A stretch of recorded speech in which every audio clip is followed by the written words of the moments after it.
और अपने घर के रास्ते पर निकल पड़ा। शंकर को अब अकेलापन कम लग रहा था। गांव के लड़के घूमने फिरने और दौड़ लगाने के लिए निकले हुए थे, जो उसे हाय हेलो भी कर रहे थे। खेतों से होता हुआ शंकर उसी रास्ते पर आ पहुंचा जहां दूर उसे वो विशाल बरगद का पेड़ नजर आ रहा था। वो नहीं चाहता था कि वो उस तरफ नजर उठाकर भी देखे और सीधा निकल जाना चाहता था। मैं उस तरफ नहीं देखूंगा। कल रात भी उस तरफ देखने के बाद अभी तक वो दहशत मेरे दिमाग में है। अब मैं बिल्कुल भी नहीं देखने वाला उस तरफ। अपने रास्ते पर ही नजर रखूंगा। और वो अपना मन मजबूत करते हुए अपने रास्ते को ही देखता हुआ आगे बढ़ जाता है। और तभी एक हवा की सरसराहट उसे अपने बदन के आसपास से गुजरती महसूस होती है। शंकर को एकदम से ऐसा लगा जैसे हवा ने अपने हाथों से उसे छुआ। शंकर, ये क्या था? और ना चाहते हुए भी उसका ध्यान उसी विशाल बरगद के पेड़ की तरफ चला जाता है और उसे वो विशाल पेड़ उसी रात के अंधकार में घिरा हुआ महसूस होगा। और वो अपना मन मजबूत करते हुए अपने रास्ते को ही देखता हुआ आगे बढ़ जाता है। और तभी एक हवा की सरसराहट उसे अपने बदन के आसपास से गुजरती महसूस होती है। शंकर को एकदम से ऐसा लगा जैसे हवा ने अपने हाथों से उसे छुआ। शंकर, ये क्या था? और ना चाहते हुए भी उसका ध्यान उसी विशाल बरगद के पेड़ की तरफ चला जाता है और उसे वो विशाल पेड़ उसी रात के अंधकार में घिरा हुआ महसूस होने लगता है। आकाश में गहन अंधकार सितारों को दिखा रहा था और उसके ऊपर दूर चांद चमक रहा था। पेड़ की विशाल काया अब ऐसी लग रही थी जैसे वहां कोई लड़की बैठी हो और उसके खुले बाल हवा में झूल रहे हो। ये क्या देख रहा हूं मैं? मुझे तो कुछ समझ में नहीं आ रहा। और वो अपनी दोनों आंखों को मलता है कि कहीं वो अभी तक नींद में तो नहीं है। नहीं भाई, मैं तो वास्तविकता में हूं। पर ये मैं क्या देख रहा हूं? और वो अपनी आंखों को फैलाकर उस तरफ देखने लगता है, पर उसे वहां वैसा ही दृश्य दिखाई दे रहा था। बरगद का पेड़ एक विशाल लड़की के रूप में बैठा जैसे आंसू बहा रहा था। डर और दहशत से शंकर फिर घबराने लगा। एक तरफ को भागने के लिए उसके कदम उठ रहे थे और तभी उस पगडंडी में आता एक साइकिल सवार एकदम से उससे अटक रहा था। शंकर एक तरफ खेत में जा गिरता है और साइकिल सवार दूसरी तरफ। शंकर तेजी से खड़ा होता हुआ हड़बड़ाते हुए उस साइकिल सवार की तरफ देखता है और उसे उठाता है। अरे मुरली ताऊ, ठीक तो हो ना आप? आपने तो सीधी साइकिल मुझ पर ही मार डाली। अरे जब चलानी नहीं आती तो चला क्यों रहे हो? मुरली, अबे मैं तो ठीक ढंग से चला रहा था, तो ही पता नहीं कैसे अंधों की तरह सीधा साइकिल के ऊपर ही चढ़ाया। दूर से तो मैंने देखा तू यहाँ आराम से खड़ा था, फिर एकदम से तुझे क्या करंट लग गया जो एकदम से भाग पड़ा? शंकर उसकी बात सुनकर फिर से उसे जैसे कुछ याद आ गया और वो फिर से उसी बरगद के पेड़ की तरफ देखता है, पर उस वक्त वहां चहचहाते पक्षी ही उड़ते नजर आ रहे थे। मुरली, अब उधर क्या देख रहा? इधर खड़ा हूं मैं, मेरी बात का जवाब दे। शंकर मुस्कुराते हुए, कुछ नहीं मुरली ताऊ, रात भर पढ़ाई करके नींद आ रही थी, बस जल्दी घर पहुंचने के चक्कर में टकरा गया। अच्छा मैं चलता हूं, फिर मुलाकात होगी। ठीक है ठीक है, पता नहीं कैसी पढ़ाई करते हैं लड़के रात भर। और फिर वो साइकिल लेकर आगे निकल जाता है। शंकर भी अब अपने रास्ते पर आगे बढ़ गया था। दूसरी तरफ तांत्रिक विशंभर और उसके शिष्य कामरा ने मिलकर एक तंबू शमशान घाट से बाहर एक किनारे पर लगा लिया था। तांत्रिक विशंभर, अब यहां पर हवन कुंड का निर्माण कर हम दोपहर में धूनी रमाएंगे। कामरा, ठीक है गुरुदेव, मैं अभी व्यवस्था कर देता हूं। और वो अपने उस तंबू के बाहर एक तरफ हवन कुंड का निर्माण शुरू कर देता है। गांव के लोगों की नजर भी अब इन दोनों पर पड़ गई थी और देखते ही देखते इसकी जानकारी गांव के कुछ चुनिंदा लोगों के पास भी पहुंच रही थी। उसी में से एक थे सरपंच गोवर्धन चौधरी, जिसका परिवार ही इस गांव पर राज करता था और हमेशा ही इन्हीं के परिवार से ही सरपंच चुना जाता था। और उसका कारण था इनके परिवार का चुनाव में जीत जाना। सरपंच गोवर्धन चौधरी, क्या कह रहे हो? क्या तुम अपनी आंख से देख कर आ रहे हो? जगन, जी सरपंच साहब, आपसे मैं कोई झूठ थोड़ी ना बोलूंगा, जो देखा है वही बता रहा हूं। सुबह जब मैं खेत से लौट रहा था तब देखा मैंने, शमशान के बाहर तो तांत्रिक अपना तंबू लगा रहे। मुझे तो दोनों देखने में बेहद खतरनाक लग रहे थे। सरपंच गोवर्धन, अच्छा, अगर ऐसा है तो फिर हमें उन दोनों से मिलकर आना पड़ेगा। आखिर हमारे गांव में ये दोनों करने क्या आए हैं? जगन, मुझे तो कोई खास काम लगता है, तभी उन दोनों ने यहाँ अपना तंबू लगाया है, वरना इस गांव में आने की इन्हें क्या जरूरत थी? कुछ तो कारण अवश्य होगा। सरपंच गोवर्धन, अच्छा अच्छा ठीक है, हम दोपहर बाद उनसे मिलने जाएंगे। दोपहर बाद आ जाना। जगन, ठीक है चौधरी साहब, दोपहर बाद आ जाऊंगा। अच्छा, अब चलता हूं। और वहां से निकल जाता है। उसके जाने के बाद सरपंच गोवर्धन अपने झूले में बैठे गहरी सोच में डूबे हुए थे।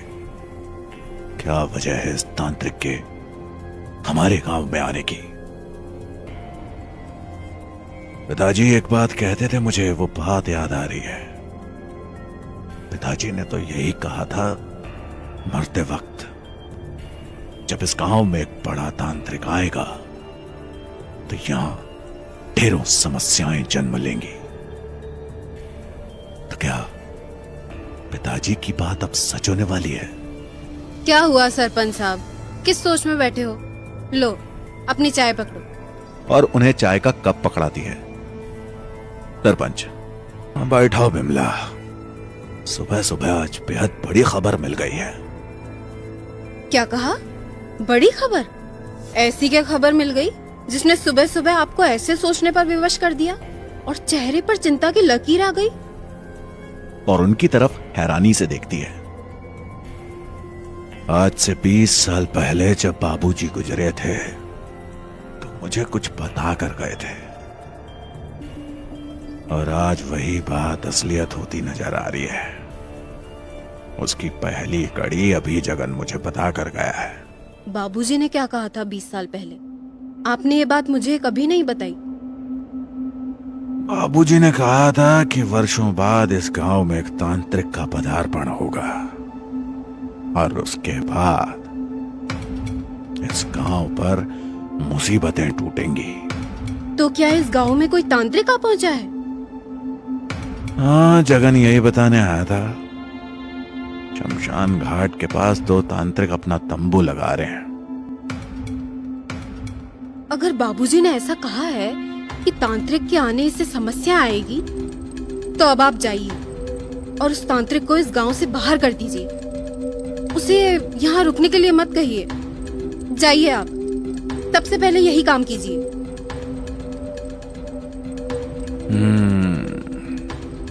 ठीक कहा तुमने, मैं यही करने की सोच रहा था, पर डर भी लग रहा था कि कहीं वो तांत्रिक नाराज होकर कुछ बुरा न कर जाए हमारा। तब क्या होगा? अरे तुम ऐसे मत डरो। 8-10 आदमी लेकर जाओ और उसे मार पीट कर यहाँ से भगा दो, वरना एक बार वो तांत्रिक यहाँ जम गया तो फिर वो हटाए नहीं हटेगा। अच्छा तो यही है कि शुरुआत में ही एक्शन ले लिया जाए। ठीक है, मैं गांव के सभी लोगों को लेकर जाता हूं और उनसे प्रार्थना करता हूं कि आप हमारे गांव से चले जाइए। शायद वो सारे गांव वालों की बात मानकर यहां से चला जाए, और अगर नहीं गया तो फिर दूसरा रास्ता अपनाएंगे, उसे जबरदस्ती यहां से भगाने का। ठीक है, तुम्हें जो अच्छा लगे वो करो। ये कहकर विमला वहां से उठकर चली जाती है और सरपंच अपनी उधेड़बुन में लग जाते हैं। दूसरी तरफ शंकर अपने घर पहुंच चुका था और उसका मन किसी भी काम में नहीं लग रहा था। रह रहकर रात वाली घटना और अब सुबह उसने जो देखा, वो सभी दृश्य उसकी आंखों के सामने आ रहे थे। शंकर अपनी मां श्यामा से, मां, क्या आपने कभी उस बरगद के पेड़ को देखा है? कैसा नजर आता है आपको? श्यामा दूध का गिलास शंकर को देते हुए, तुझे ये सुबह सुबह उस बरगद बाबा की क्या याद आ गई? अरे बस ऐसे ही पूछ रहा हूं, क्योंकि इतना विशाल बरगद मैंने तो आज तक कहीं नहीं देखा। हाँ, ये तो है। लगता है कई 100 वर्ष पुराना पेड़ है वो। पता नहीं कितनी पीढ़ियों ने उसे देखा होगा, और अब तुम भी देख रहे हो। फिर तुम्हारे आने वाले बच्चे भी उसे देखेंगे और फिर वो जोर से हंसती है। अरे छोड़ो माँ, आप भी अभी से मेरी शादी की बात करने लग जाते हो। तेरे पिताजी तेरे लिए लड़की देख रहे हैं, समझा? शायद पड़ोस के गांव में तेरा रिश्ता हो जाए। क्या कह रही हो माँ? अभी मैं सिर्फ 18 साल का हूँ और आप मेरी शादी की बात कर रहे हो। पहले मेरी पढ़ाई तो पूरी होने दीजिए, कुछ काम वाम करने दीजिए, उसके बाद ये बातें करना। ये बात तू अपने पिताजी को समझा। उन्होंने तो साफ कह दिया है, शंकर इस घर का इकलौता लड़का है और उसकी शादी हो जानी चाहिए। पर गवर्नमेंट ने तो शादी की उम्र ही 21 साल रखी है। कम से कम 2 साल तो और रुको, वरना पुलिस वाले उठा के ले जाएंगे पिताजी को।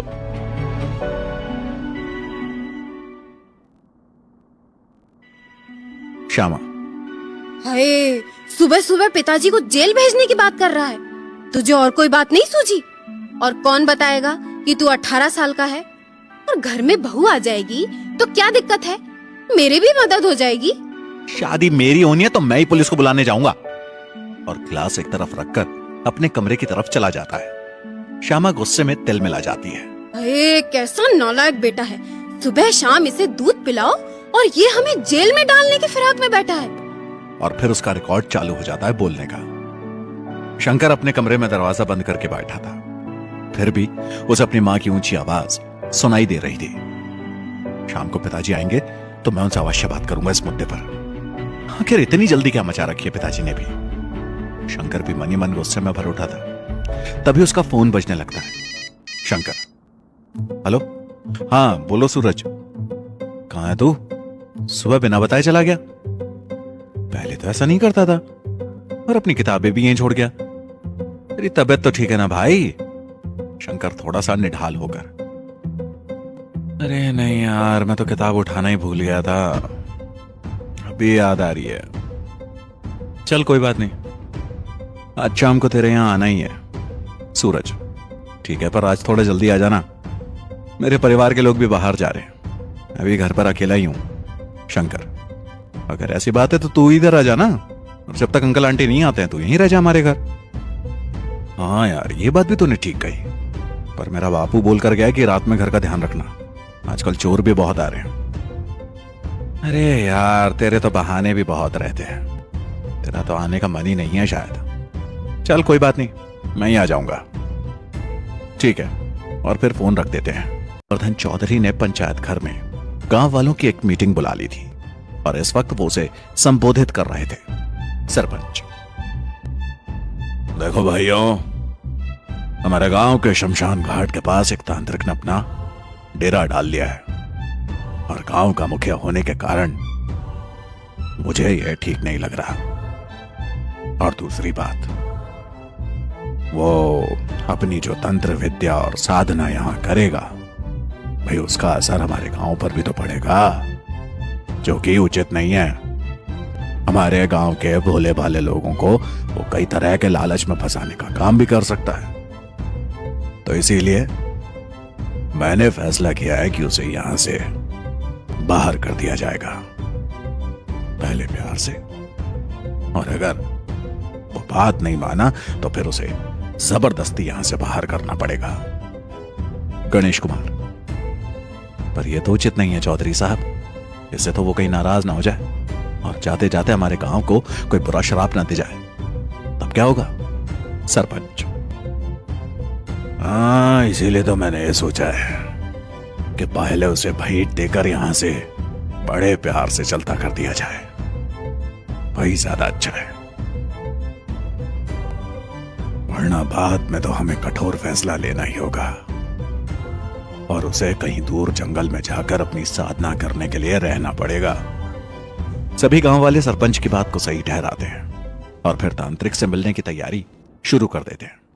दूसरी तरफ तांत्रिक विशंभर अपने तांत्रिक जप में लग चुका था और उसका शिष्य अपने तंबू के अंदर आराम से निद्रा का आनंद ले रहा था। तांत्रिक विशंभर की तंत्र ऊर्जा वहां फैलने लगी थी। उसने धीरे धीरे काफी दूरी तक अपना प्रभाव जमा लिया था और उस जमीन की मिट्टी धीरे धीरे काली पड़ती जा रही थी। उस क्षेत्र में पड़ने वाली हर वनस्पति काली पड़ गई थी और अभी तक हरे भरे लहराने वाले पेड़ बेहद पुराने और काले नजर आने लगे थे। उस क्षेत्र के अंदर वायु की जैसे आवाज गूंजने लग रही हो और वो आवाज बेहद तीखी थी। किसी के भी दिमाग और मन को अस्थिर कर देने के लिए काफी थी। फिर विशंभर ने अपनी आंखें खोल दी और आसपास के अपने क्षेत्र को देखकर उसकी आंखों में एक अलग ही प्रसन्नता उभर आई थी। और फिर वो अपने आसपास देखता है और उसे अपना शिष्य कहीं नजर नहीं आता। विशंभर, अरे वो कामरा कहां मर गया? कामरा एकदम से उठकर तंबू से बाहर भागा चला आता है। जी जी गुरुदेव, आपका हवन पूरा हो गया। तांत्रिक विशंभर, तू क्या कर रहा था अंदर? तुझे मैंने कहा था ना कि उस तरफ बैठकर मंत्रों का ज्ञान करना, और तू अंदर जाकर सो रहा था। कामरा, अरे नहीं गुरुदेव, मैं तो अंदर बैठकर मंत्रों का जाप कर रहा था, बस आपकी आवाज सुनकर भागा आ रहा हूं। चुप कर, सामान लड़ाता है। अभी तेरी जबान को क्रिकेट जैसी लंबी बना देता हूं। रख। नहीं नहीं गुरुदेव, आप तो बेवजह नाराज हो गए, मैं तो आपकी हर बात का पालन करता हूं ना। तो फिर जा, जल्दी से मेरे लिए भोजन की व्यवस्था कर। ठीक है गुरुदेव, बस अभी व्यवस्था करता हूं। अभी कामरा वहां से गांव की तरफ बढ़ता कि तभी गांव की तरफ से ही ढेर सारे लोग इनकी तरफ ही बढ़े चले आ रहे थे। कामरा की नजर जैसे ही दूर से आते गांव वालों पर पड़ती है, वो ऊंची आवाज में, गुरुदेव गुरुदेव जल्दी से बाहर आइए, देखिए गांव से इतने सारे लोग इधर ही चले आ रहे हैं। तांत्रिक विशंभर फौरन अपने तंबू से बाहर आता है और दूर से आ रहे लोगों को देखता है। कामरा, गुरुदेव ये लोग इधर क्यों चले आ रहे हैं? मुझे तो डर लग रहा है गुरुदेव, मारने तो नहीं आ रहे हमें। तांत्रिक विशंभर वैसे ही शांत खड़े रहते हैं और उधर से आते हुए लोगों को देखने लगते हैं। और फिर जहां तक वो काली जमीन थी, बस वहीं पहुंचकर वो लोग रुक गए थे और आगे बढ़ने की कोशिश कर रहे थे, पर आगे बढ़ नहीं पा रहे थे। कामरा, क्या हुआ क्या गुरुदेव? इनके पैरों में क्या बेड़ियां पड़ गई हैं? ऐसे लड़खड़ा रहे हैं। और इधर उस काली रेखा तक सरपंच गोवर्धन चौधरी गांव वालों के साथ आ पहुंचा था। उनके हाथों में काफी सामान था जो वो भेंट स्वरूप लाए हुए थे। गांव वाले, ये क्या हो रहा है सरपंच साहब? हम आगे क्यों नहीं बढ़ पा रहे हैं? और आगे की तो सारी जमीन काली पड़ चुकी है। गणेश कुमार, ध्यान से देखो, जमीन तो क्या, पेड़ पौधे सब काले पड़ चुके हैं। सरपंच साहब बिल्कुल ठीक कह रहे थे, ये तांत्रिक यहां बिल्कुल भी नहीं रहना चाहिए। इसको तो मार कर यहां से निकाल देना चाहिए, वरना ये हमारे गांव के लिए संकट पैदा कर देगा। सरपंच पड़ गई है और फिर उनकी नजर दूर खड़े दोनों तांत्रिकों पर पड़ती है। वे उन्हें वहीं से हाथ जोड़कर प्रणाम करता है। तांत्रिक विशंभर, यह तो मुझे प्रणाम कर रहा है, लगता है हमारा आशीर्वाद लेने आए हैं, पर मेरी शक्ति से आगे नहीं बढ़ पा रहे। कामरा, तो फिर इन्हें आने दीजिए गुरुदेव, पता तो लगे चाहते क्या है। ठीक है, जाओ उन सबको अंदर लेकर आओ। कामरा तेजी से आगे बढ़ जाता है और गांव वालों के समीप पहुंच जाता है। सरपंच, हम आप लोगों से मिलने आए हैं, आपके लिए कछु भेंट भी लाए हैं, पर हम यहां से आगे नहीं बढ़ पा रहे। कामरा, कोई बात नहीं, आइए आप सब मेरे साथ आइए। और कामरा के ऐसा बोलते वो सभी गांव वाले उस क्षेत्र के अंदर प्रवेश कर जाते हैं। और इसी वक्त दूर उस बरगद के पेड़ पर तेज हलचल हुई। ऐसा लग रहा था जैसे वहां से हट जाना चाहता हो और चलकर यहीं पहुंचना चाहता हो। और उस तेज हलचल के कारण वहीं पास से गुजर रहा शंकर फिर से डर गया, क्योंकि उस बरगद के सूखे पत्ते पत्थर की तरह जमीन पर आकर गिर रहे थे और उनकी आवाज किसी ईंट के टूटने जैसी लग रही थी। ये क्या हो गया इस पेड़ को, ऐसे क्यों मिल रहा है? पर आसपास के पेड़ तो बिल्कुल शांत है, कहीं कहीं मुझे कोई धोखा तो नहीं हो रहा। और फिर वो अपनी आंखों को मलता है, पर उसे बिल्कुल भी धोखा नहीं हुआ था। सामने हो रही बरगद के विशाल पेड़ की हरकत असामान्य थी, जो वहां वास्तविकता में, और उस तेज हलचल के कारण वहीं पास से गुजर रहा शंकर फिर से डर गया, क्योंकि उस बरगद के सूखे पत्ते पत्थर की तरह जमीन पर आकर गिर रहे थे और उनकी आवाज किसी ईंट के टूटने जैसी लग रही थी। ये क्या हो गया इस पेड़ को, ऐसे क्यों मिल रहा है? पर आसपास के पेड़ तो बिल्कुल शांत है, कहीं कहीं मुझे कोई धोखा तो नहीं हो रहा। और फिर वो अपनी आंखों को मलता है, पर उसे बिल्कुल भी धोखा नहीं हुआ था।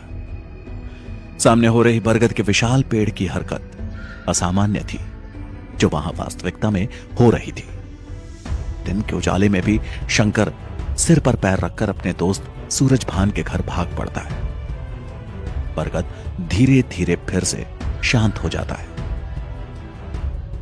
तांत्रिक विशंभर अपने आसन में बैठ चुके थे और सब गांव वाले उसके सामने बैठे थे। कामरा अपने गुरु के पीछे हाथ बांधे खड़ा था। गांव वाले अपने साथ लाए गए फल, फ्रूट और अन्य सामान उनके सामने रख देते हैं। तांत्रिक विशंभर, बोलो, किस लिए आए हो तुम सब यहां? क्या कोई खास मकसद है यहां आने का? सरपंच, महाराज, हम आपसे निवेदन करना चाहते हैं कि आप अपनी तंत्र साधना पास के जंगल में जाकर करें। इसलिए गांव के सभी लोग आपसे यही कहने आए हैं। अच्छा, तो आप लोग चाहते हैं कि मैं यहां से चला जाऊं? पर क्यों भाई? मुझसे क्या परेशानी है आप गांव वालों को? मैंने तो आप लोगों का कुछ नहीं बिगाड़ा। सरपंच, तांत्रिक महाराज, हम अपने गांव में ऐसी किसी भी तंत्र साधना की इजाजत देते ही नहीं है। इसीलिए हम सिर्फ आपसे निवेदन करने आए हैं। अगर आप पास के जंगल में जाकर ये सब करेंगे तो हम सब आपकी सेवा वहीं आकर कर दिया करेंगे। पर गांव की सीमा के अंदर ये सब उचित नहीं, क्योंकि गांव के कई लोग इस तंत्र विद्या के चक्कर में फंस जाते हैं और फिर अधूरा और कच्चा ज्ञान लेकर नुकसान कर बैठते हैं, अपना भी और दूसरों का भी। तांत्रिक, पर मैं तुम्हारा यह गांव छोड़कर नहीं जा सकता। मेरी मजबूरी है। मुझे अपनी तंत्र साधना इसी